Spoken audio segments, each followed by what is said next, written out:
This is the Only One Shot Golf Podcast, and I'm Jim Gallagher Jr. Special thanks to Steve Azar for allowing us to use his music. You can find Steve at steveazar.com. Don't forget to get your copy of Only One Shot. That was written by VJ Trolio, the teaching professional at Old Waverly, and you can get that on Amazon. You want to get in contact with us, you can email us at onlyoneshotgolf@gmail.com. Check me out on Twitter at GallagherJRGC. Or Instagram, Gallagher JR, or Only One Shot Golf has an Instagram account too, so you check us out. And appreciate everybody that's been listening to this podcast, and it's been a lot of fun. Today I have the University of Tennessee Lady Vols women's golf coach Diana Cantu on the podcast. She is a former Lady Vol, grew up in Mexico, got into coaching, was the assistant coach at Baylor before she took over the head coaching job at Maryland, did a great job there, and she took over this fall as the head coach of the Lady Vols. So can't wait for y'all to get to know her, and I'm going to get to know her myself as a former Vol, and it's going to be fun to talk a little Tennessee women's golf. Well, let's welcome Diana Cantu to the podcast. She's the head coach of the women's Lady Vols golf team. It's great to have you on the podcast today. Thank you, Jim, for having me. What's it like to be back at your alma mater as head coach now? It has to be fun to come back, I guess, to come back home. Yes, I'll be honest, it's been still a whirlwind, even though it's been 6 months. But, you know, just to be able to come back to a place that gave me so much, it's almost kind of a dream come true, I got to say, and just feels like coming back home, which is great and really, really exciting and blessed for the opportunity. Well, we were talking before we started the podcast about the other facility y'all practiced. I had to practice at Cherokee Park, trying to dodge all the sunbathers when we were in school, but things have really turned around. What a beautiful facility you have there now. It has to be so much fun to come back to a place like that with the views are incredible. It is, and even just driving past the gate and just starting to see the views, even before getting to it, it's just, you know, crazy to think that I get to come here every day and, you know, kind of be with my players and have this view and just have something that I would say no other place in the country has. It's great.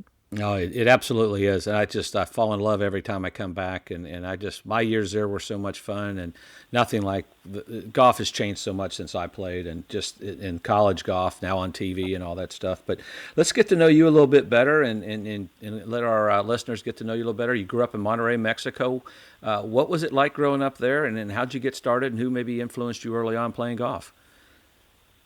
Yes, well, you know, I'm from a big city up northeast in Mexico, and, you know, just warm weather pretty much year-round, but beautiful, beautiful mountainous area. And I come from a family of golfers. Even both my grandparents played golf, so just kind of had it in my blood, I guess. But my dad really, really was the person that kind of introduced me to it, and just never stopped since I was 6 years old. It's been a while, but he truly was, I guess, in the world of golf, and just with my career and even now, you know, as a golf coach, he truly has been the most influential person for me.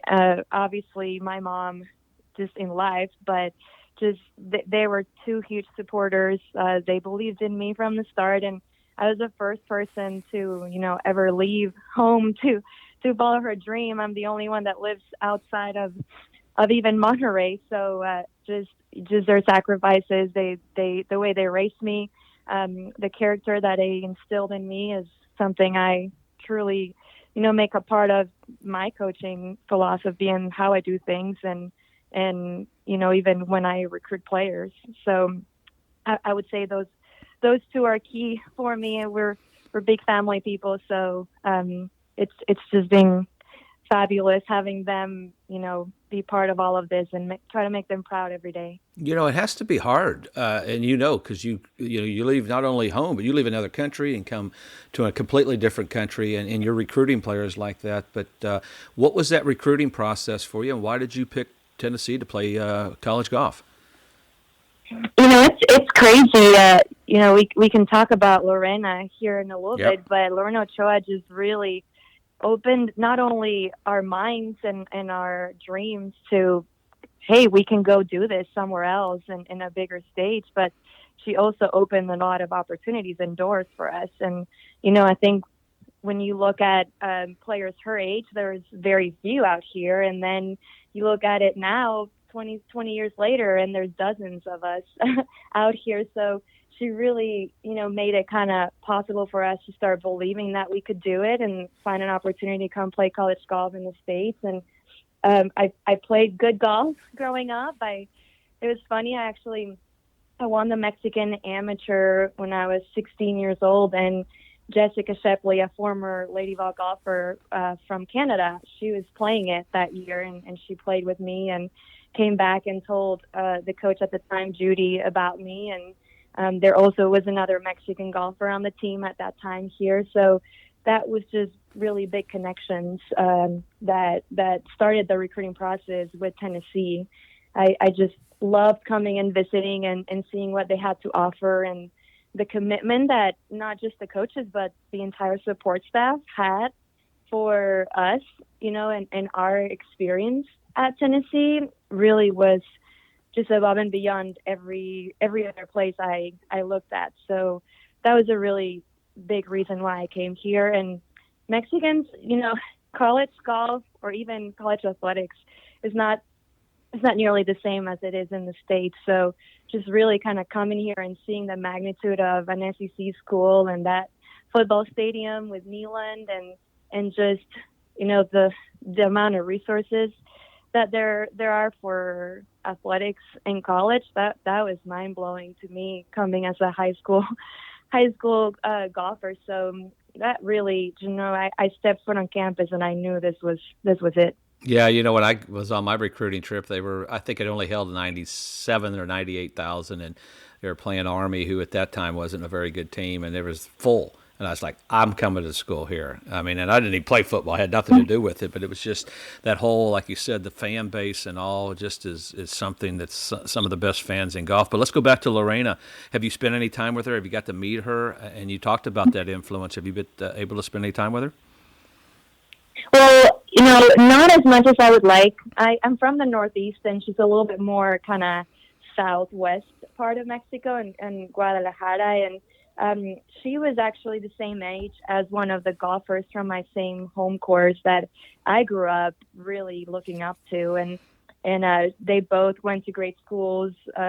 Marcela Leon was her name, and she went on and played at San Jose State when they were top 5 in the country. And that was just kind of like, wow, these girls are good and they're going places. And those two were competitors and they were friends. And I was able to see them a lot, when I was younger, kind of looking up to them. And afterwards, I saw Lorena a few times. I played a couple LPGA events in Mexico. I played a practice round with her back then.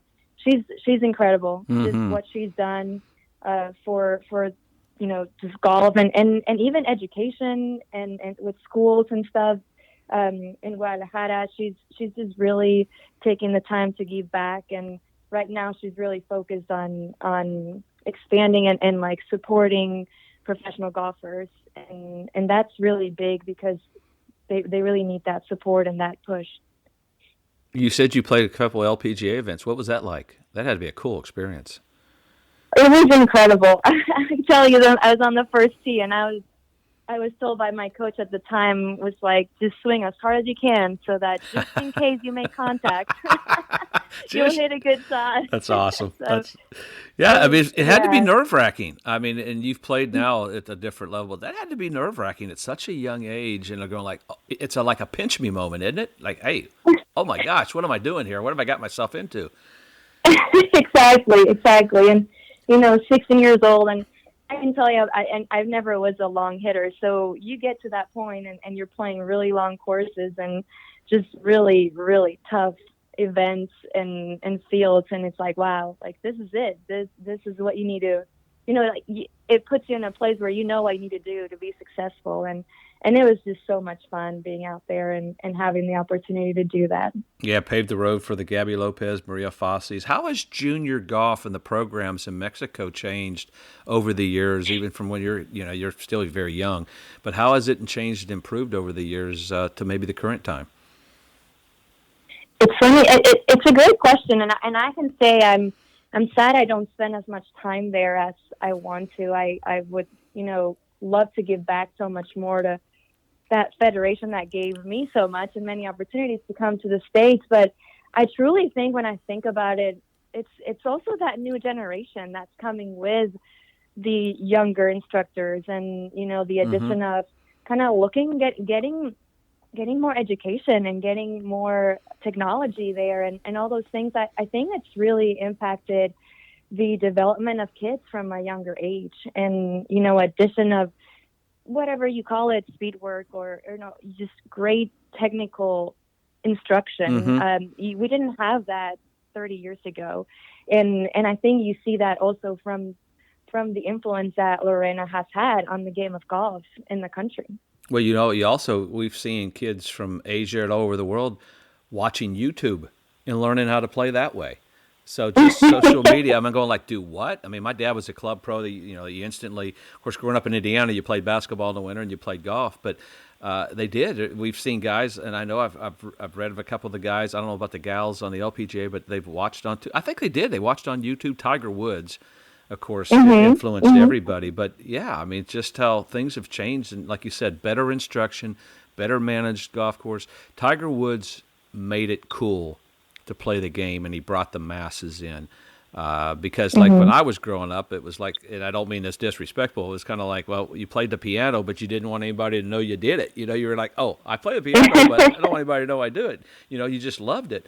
But golf's not like that now because everybody wants to play, and it's such a worldwide game. But you mentioned when you got to Knoxville, the language changed, and I think that's the thing. And having two daughters that played, one at Mississippi State, Mary Langdon, and Kathleen was playing at LSU.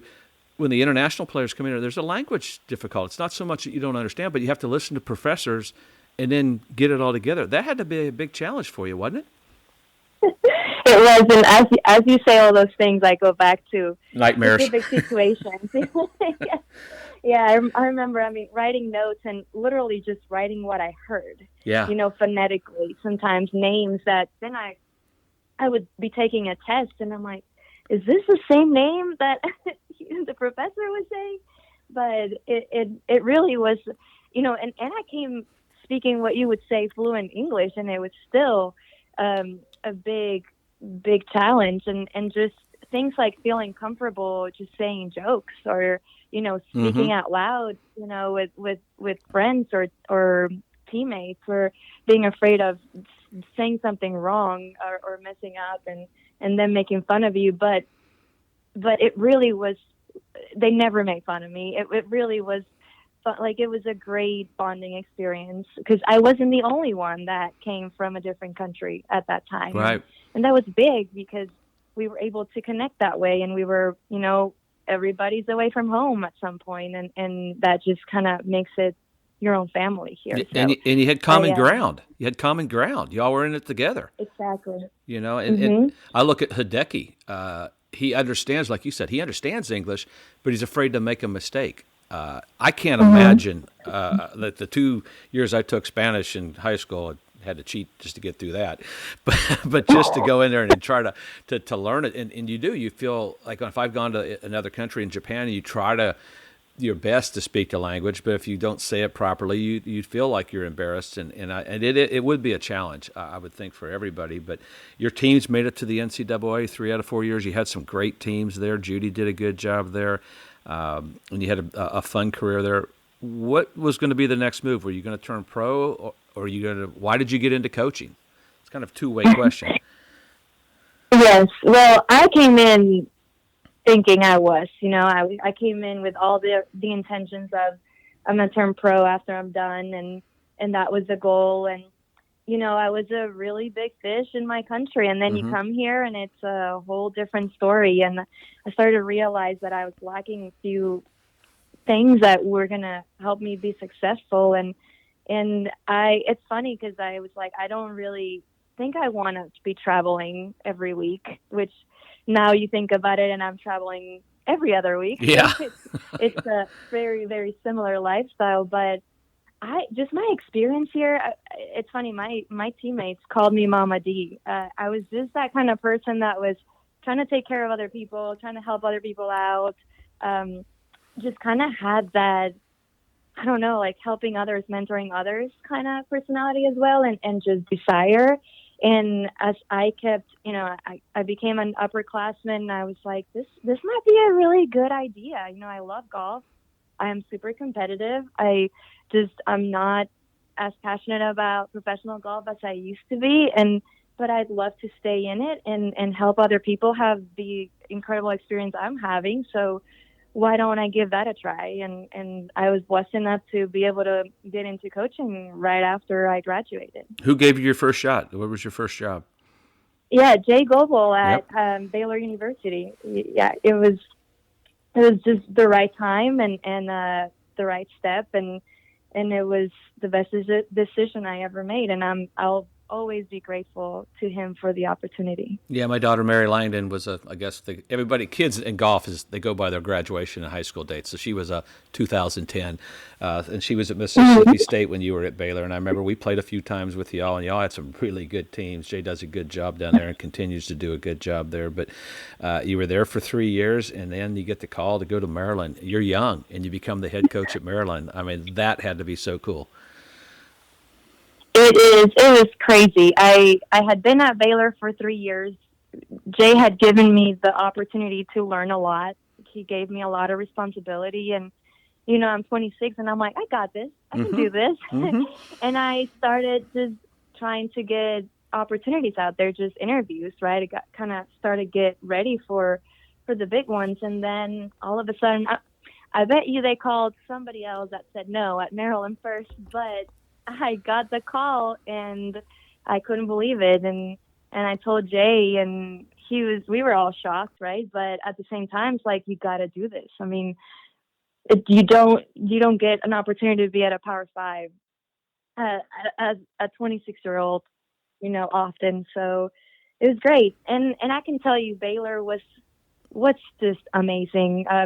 But we came into a great situation. The coaches prior to us, I mean, our freshman was an All-American, and the player we had committed to start the year after, so our second year there, was a Big 12 Freshman of the Year. I mean, we really came into a great team that just needed a little bit of guidance, and that was helpful, kind of to me to be able to get to Maryland.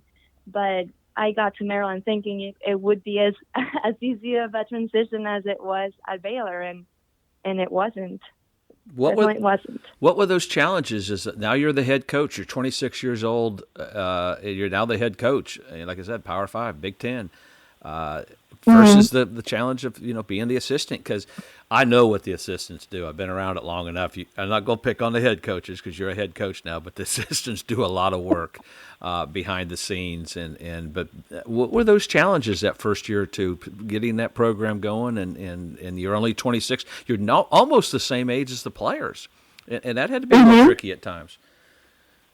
Absolutely, I think that was one of my biggest. I don't want to say fears, but just a little bit of that, right? Where you're only 6 years older than most of them, and you want them to respect you, and you are the head coach, and you have a vision and ideas that they didn't sign up to necessarily, right? They thought they would play for someone else, and I didn't recruit them either. So that was an interesting first time taking over a program, and I think one of the things I've learned the most from that time and coaching and just being young, was that I just thought everybody should be like I was, and why don't they like it as much as I do, or why aren't they practicing the way I would? And learning that, and I learned that quick, is everybody is different and everybody's an individual, and something different works for each of them, and the faster and the better I can be at getting to know them personally and what motivates them and why they are who they are, the better I'm going to be at coaching them. So I think that was something that with the years at Maryland I got really good at, and was able to create a team that was very cohesive and just really talented, and was able to achieve a lot.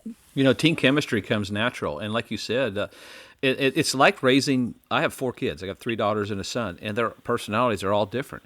And you've got to figure out, their love languages, what makes them tick, how you get them to do things, and it's completely different. Like you said, you come in with kids that maybe you didn't recruit. How do you get kids to? And you're in the situation now, taking over in Knoxville. How do you get kids to buy into your coaching? How did you make that transition?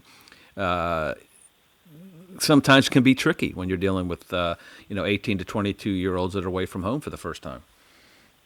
Absolutely. And I think really my experience at Maryland is helping me tremendously here, because even when I was still at Maryland, I said if I were to do this again, I would do it very differently, because, I have obviously more experience and you learn from your mistakes. But I think that's been the biggest difference here. I came in more on the sense of like, I want to know who you are, what you want, what you need from me, what can I expect from you, all those things, of a lot more on the relationship side prior to anything else, right? Because I'm trying to shorten the amount of time to get to know them, because I will have less time with them. I didn't recruit them, so I'm already taking over a year's worth of a relationship. So just really focusing on who they are, their personality, what ticks them, like how do they respond to adversity,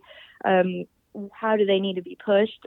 You have to speak to each of them differently, right, to get the same out of them. So really been focusing on that, and just they were craving that too. This team really wanted to feel like a cohesive team and kind of having each other's backs, and we're focusing a lot on that. We have thrown a lot at them in the past 4 months since we started practicing and competing. But I think it's been a little crazy for them. But now we've gotten to the point in the spring where all of those things are just habits now, and they're just things they do without thinking as much. And I think that's where we will see the impact of what we've done the last 4 months. But we've really invested a little bit more in getting to know them as people, right? And we're getting ready to leave to go on a training trip to South Carolina, and we're spending probably only half of the time playing golf and the other half just getting to know each other more and spending time together. And I've truly realized that the more these kids trust you and the more these kids know that you care about them, that's when you'll get the most said. From them, and Yeah. they're the most motivated. It's just when Steve Spurrier, who coached against the Vols for all those years when he was at Florida, one thing he said that you could, I hated to lose to him all the time, but he respected the fact. He said he knew he was a successful coach when his ex-players brought their kids back to meet him. And like you said, you still have to be the coach, but you're building that relationship. They want to know that you care for them. And every coach that I've had on this podcast that talks about, I want them to know I love them. And because you're like a mom to them. You're the extended family when they leave. They're leaving home for the first time in 4 years, and they get homesick. I think the doors of communication are so important to have open, because there's going to be times that maybe they're not playing well. You got to find out what's going on in their world. Maybe that's the job of the assistant coach. Maybe that's your job, but that has to be open, because you just don't always know what's going on in their heads. There's so much going on in the world. It's such a crazy time for them, and you're right on track with that. I think you're going to be so successful now in Knoxville, because you were successful in Maryland. In 2021, your team's second in the Big Ten. They go to the NCAAs. That had to be a tough – you want to come back to your alma mater, but that had to be a tough talk to those kids telling you're leaving. Now that you got the program going in the right way, you're excited about coming to Knoxville, but that had to be a tough talk with the kids back in Maryland. It was, and I'm worried about talking about this now because I can get emotional. But just you've invested so much. You've seen the growth. You see this kids. You're in it because you see them walk in as freshmen, and then all you want to do is like see who they're going to become when they walk out, right? Graduated, and I think that was the hardest part. I mean, I had a great staff. I had a great support. We had done a lot, and I had put together, with a lot of times, just a great group of women who happen to be super talented at golf. And and it was very, very, very difficult and tough decision. And I had friends and a community, and it Mm-hmm. takes time to build. And I know I'll do it here with time, but I just to see what they accomplished, it was incredible. And like you said, I mean, we had a great year. We finished second at the Big Ten championship, and I still have a hard time talking about it because it was tough to lose. But that same team, those had three seniors that were in that position in 2021. Well, they were in the exact same position as freshmen 4 years prior to that, and we lost again. We lost again Michigan State both times, so both times were heartbreaking. But when you see all of that, like the whole full circle of what they had accomplished, and just going to nationals and seeing that for them, what they believed in the vision, they knew that they would get there. That's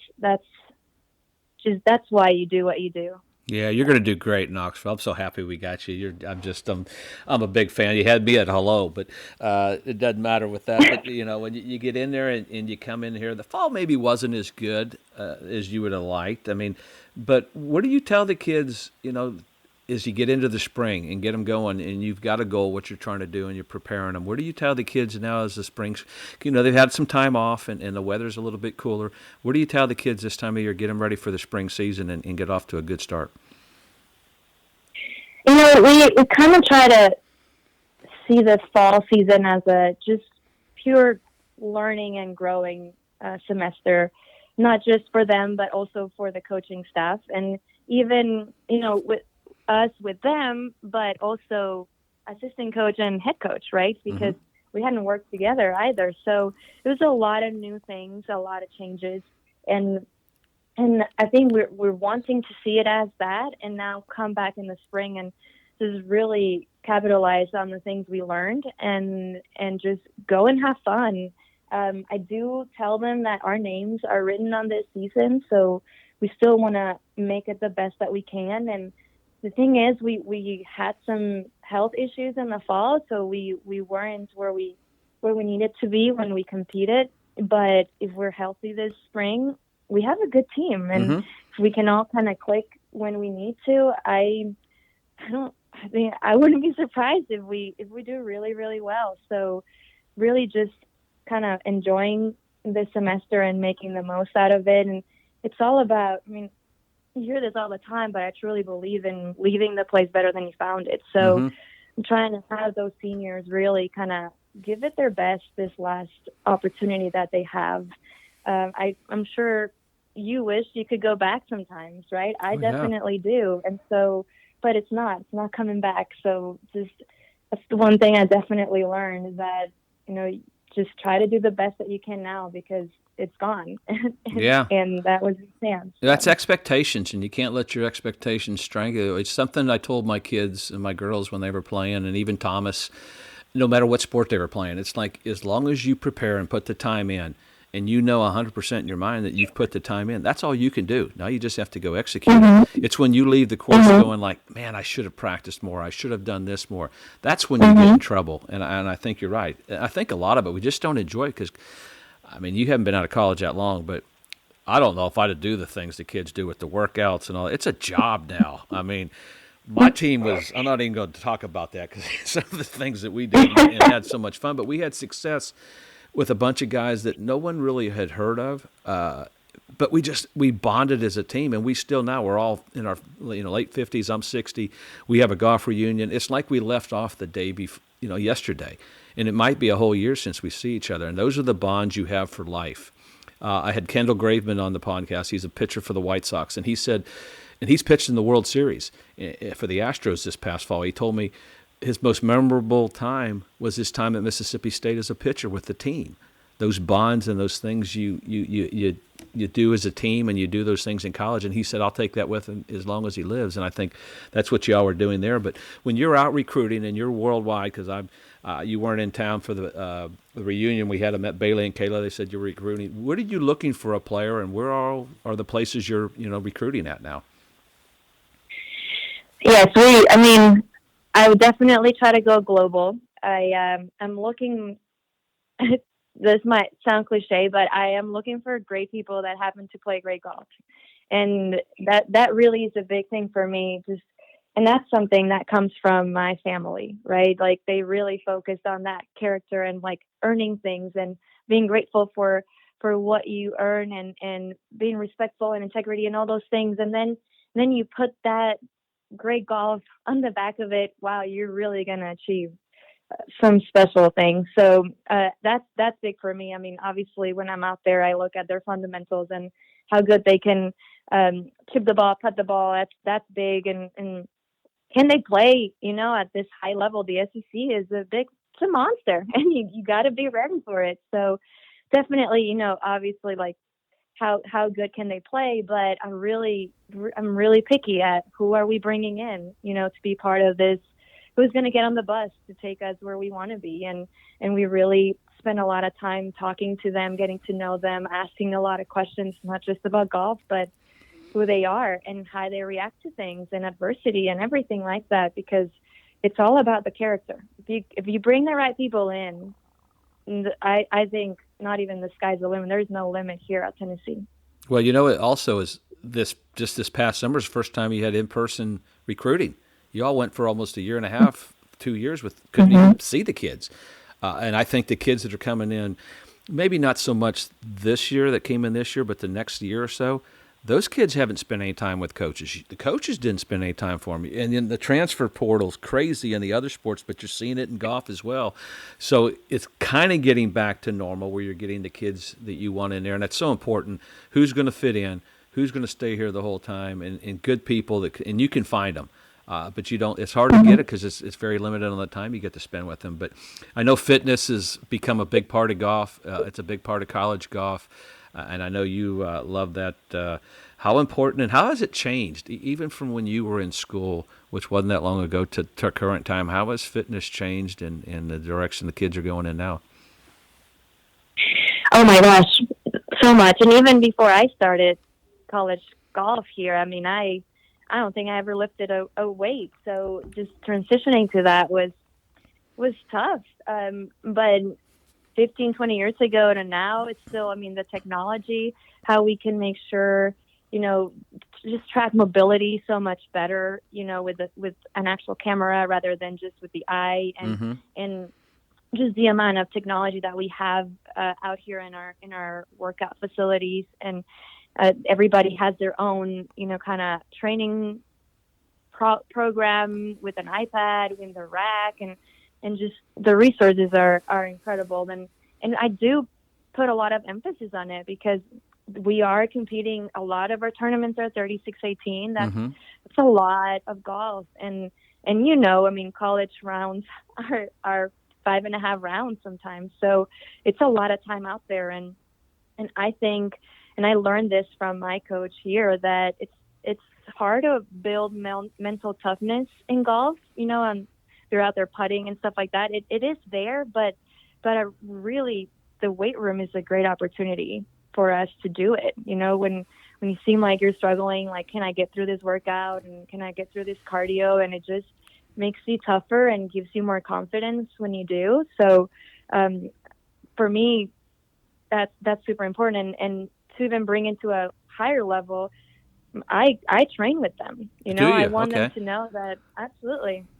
I want them to know that, and I am willing to do what I ask them to do, and that I'm right there with them. And it's also, I can judge a little bit too if the workouts are what I think we need, and were they really tough? Do we need a little bit more of this or that?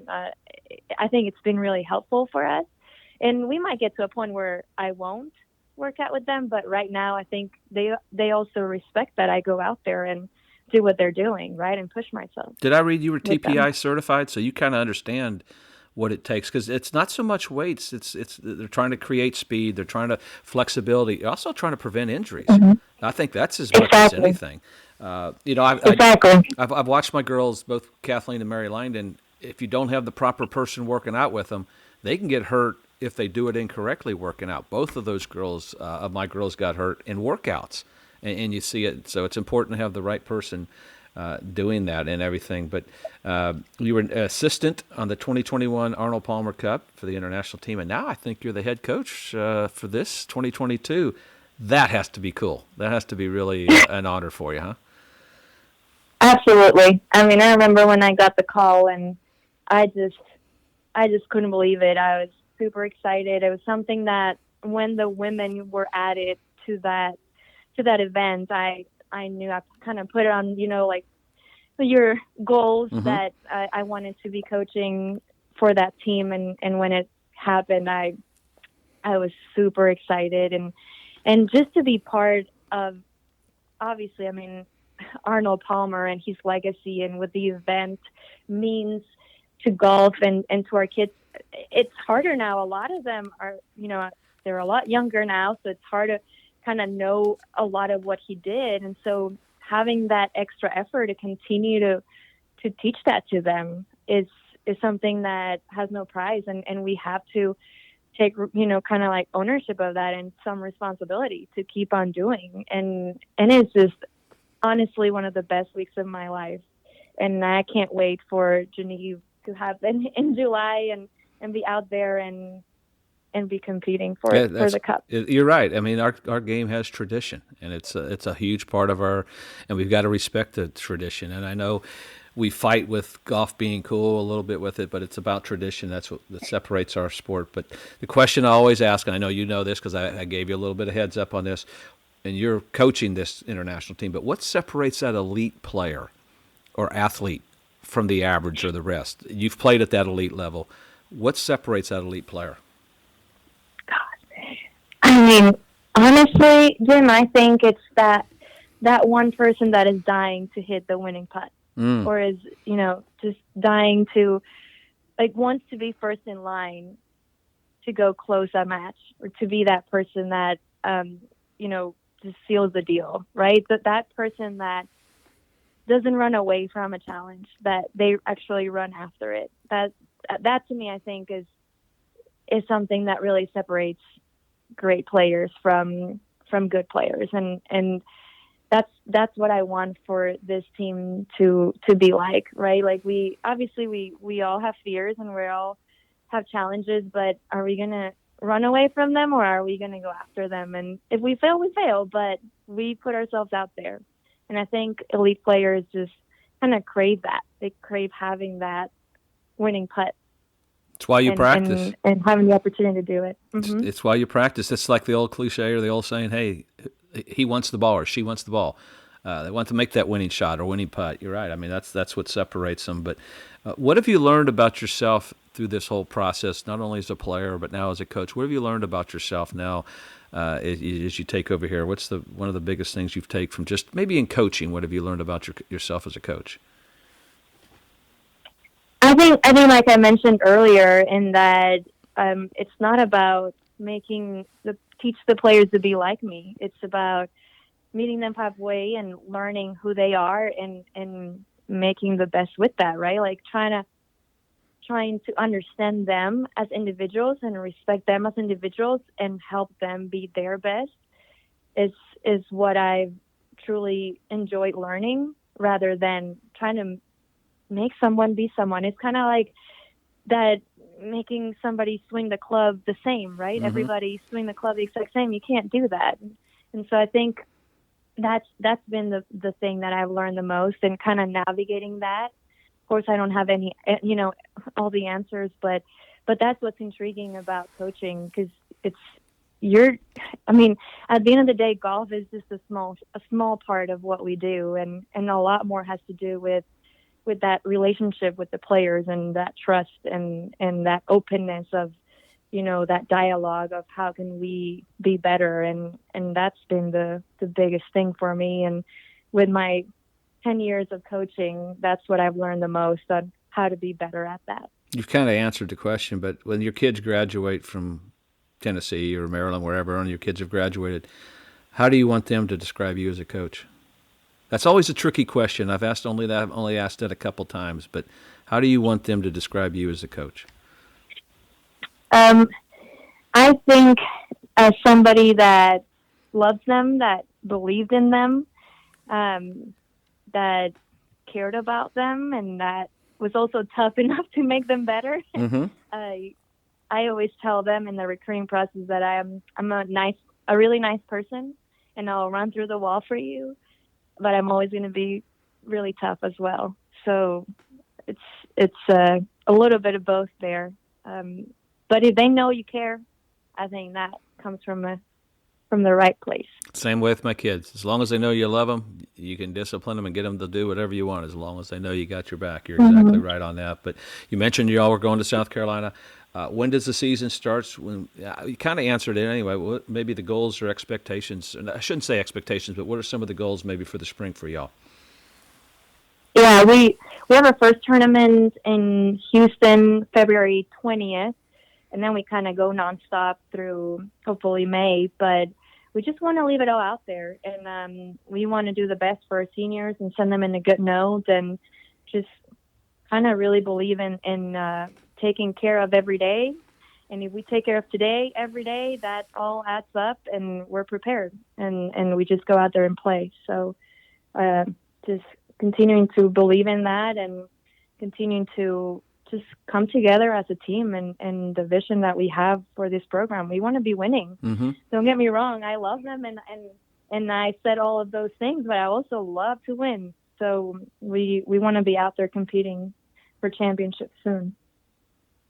Well, I'm looking forward to watching the Lady Vols, and I wouldn't be surprised if you really have a pretty cool spring. And I'm getting to cover college golf finally and working for the Golf Channel, and I'm looking forward to following you all and keeping up with the progress. And I appreciate you being on the podcast today, and it's going to be fun to watch where you take this team. I think you're a bright future for them, and Coach Webb and Coach Bo have done a great job on the men's side. I think it's going to be exciting for Tennessee golf, both on the men's and women's side. But appreciate you being with us, Coach D, and good luck to the Lady Vols, and as we like to say, go Vols. Absolutely, go Vols. Thank you.